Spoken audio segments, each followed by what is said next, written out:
Good evening praise lord. Welcome to this video. நிறைய வீடியோஸில் நான் சொல்லியிருக்கேன். என்னுடைய பாஸ்டர்ஸ் வந்து எனக்கு ஒரு வேதாகம கிராஷ் கோர்ஸ் தான் எனக்கு கொடுத்துருக்குறாங்க. இன்னும் நான் கற்றுக்கொள்ள வேண்டியது அதிகமாக இருக்குது அப்படின்னு சொல்லிட்டு நான் நிறைய இதில் சொல்லியிருக்கேன். சமீபத்தில் நான் வாசித்த ஒன்று வந்து ரொம்ப ஆச்சரியத்தை கொடுத்தது. அதாவது பரம எருசலேமே பரலோகம் விட்டு இறங்குதே அப்படின்னு ஒரு பாடல் இருக்கு. அது வெளிப்படுத்தல் ஆகமத்தில் வந்து அது இருக்கு. அது கர்த்தருக்காக அலங்கரிக்கப்பட்ட மணவாட்டி ஆகிய எருசலேம் வந்து பரலோகத்திலேருந்து இறங்கி வருவதாக யோவான் தரிசனம் காண்கிறார். அதாவது நிறைய நேரம் அதை நம்ம மரித்த பின் நம்ம வந்து பரலோகத்துக்கு போக போகிறோம் அப்படின்னு நம்ம நினைக்கிறோம். இது நான் நிறைய வீடியோஸில் நான் சொல்லியிருக்கேன். ஆனால் இங்கேயே நம்ம அவரோட நடக்காமல் தினம் தினம் அவரை துதிக்காமல் அவருடைய ஆளுகைக்கு உட்பட்டு நம்முடைய ஜீவியத்தை நடத்தாமல் இருக்கிற பட்சத்தில்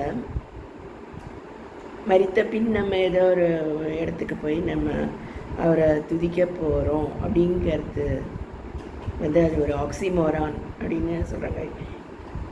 அது அப்படி நடக்காது. ஏன்னா வந்து நான் கைலாச மகரிஷி அப்படின்னு ஒரு புஸ்தகத்தை வாசித்தேன். அதில் ரொம்ப முக்கியமாக நான் 2 விஷயங்களை கற்றுக்கொண்டேன்.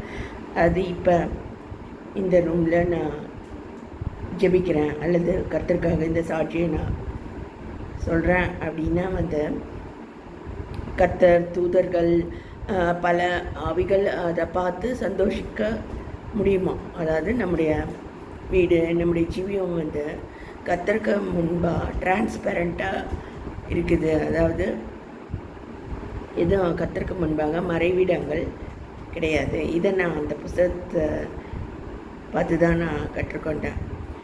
2வது வந்து மரித்த பின் ஒரு ஆத்மா வந்து பாவத்தில் மரித்திருக்குமானால் அதால் வந்து கர்த்தருடைய வெளிச்சத்தை அந்த பாதையில் அது தெரிந்து கொள்ள முடியாதான்.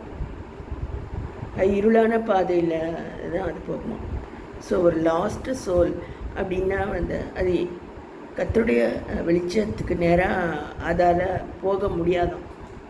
ஸோ இந்த டிரான்ஸ்பரண்ட்டாக இருக்குதுன்னா கர்த்தருடைய வெளிச்சத்தில் நம்ம இவ்வுலகத்துலேயே நம்ம ஜீவிக்க பழகணும். அப்படின்றத நம்ம எப்பவுமே வந்து கர்த்தருடைய வெளிச்சத்துக்கு நேராக நம்ம போவோம்.